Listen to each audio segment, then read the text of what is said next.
Josh Cozart is here to talk weather, and all day he's just been itching to talk about geothermal vents. Right. I am. Geothermal vents, geomagnetic storms. Oh, wow. Exciting stuff. A lot of geo stuff. Yeah. But you know, the sunny sky is really making for some great views up towards Mount Hood. That's where we are talking about some of those thermal vents really getting underway. And you can see the small plume right in the center of Mount Hood from yesterday, pushing not only some of the steam, but also gases from the interior of the volcanic peak of Mount Hood right here, located in the Hell's Kitchen location of Oregon's highest peak. Just some beautiful sights being seen out towards the Timberline Lodge area from over the weekend, especially at sunset, colliding the two to really make for a pretty picture. But those bright blue sunny skies definitely helping that snowpack to quickly melt down. We are losing about 1 inch to 2 inches every single day at our ski resorts as the number of snow-free days continue to add up. The good news is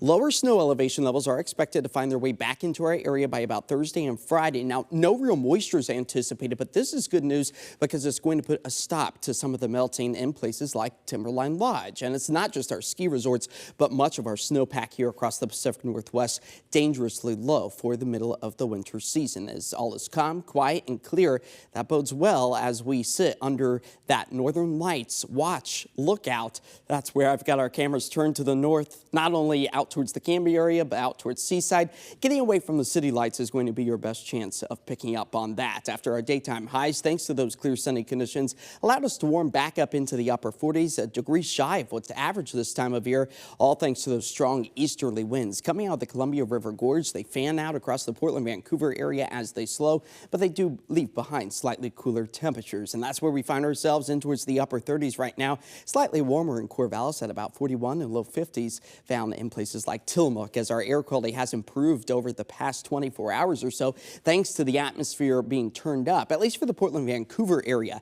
Central, southern sections of the Willamette Valley and points out east still under an air stagnation advisory through about Wednesday evening. So keep that in mind as the fog layer keeps a tight grip on the central sections of our state. This is looking from Timberline Lodge over the weekend towards the south and east as the fog layer acts a bit like a waterfall cascading over some of the hills around Mount Hood. As that fog layer can still be seen with our satellite right now, calm, quiet, and clear for the valley locations as our temperatures bottom out into the 30s, freezing for many of us tonight. But that means crystal clear skies to potentially see the northern lights looking to the northern horizon away from the city lights. And now is the best time to start charging up those phones and your cameras to get the best shot as this powerful geomagnetic storm is thrown our direction, allowing for that visibility line to dive its way further south. So much of the United States expecting to have quite the show as our cloud coverage is really absent. Not something we always get to say, especially when we are talking about the middle of the winter months here in the Pacific Northwest. As our KP index, how strong this geomagnetic storm is at a great potential for us to actually see something in our nighttime skies. I would say really from now all the way through about sunrise or so. So keep your eyes peeled as the ridge of high pressure is the culprit for the dry and clear skies we get to enjoy tonight as this cutoff low really doesn't get into the mix of changing up our weather pattern. If anything, we are going to be staying on the dry side for us all the way through the weekend. It's not until early next week that we start to have maybe the hint of a few light raindrops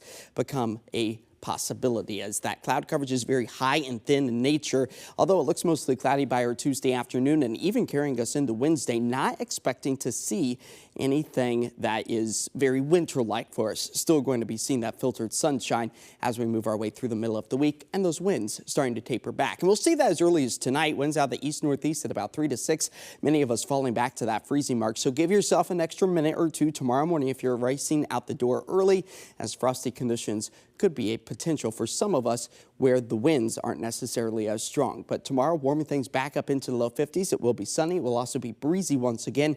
It's places like Gresham and Troutdale that could still hold on to some of those wind gusts close to 40 miles per hour. As the dry, sunny weather takes us all the way through the end of the week, temperatures still sitting above our average by just a degree or so. We're talking about the low 50s on Tuesday and that rain potential not creeping its way back into our forecast until early next week.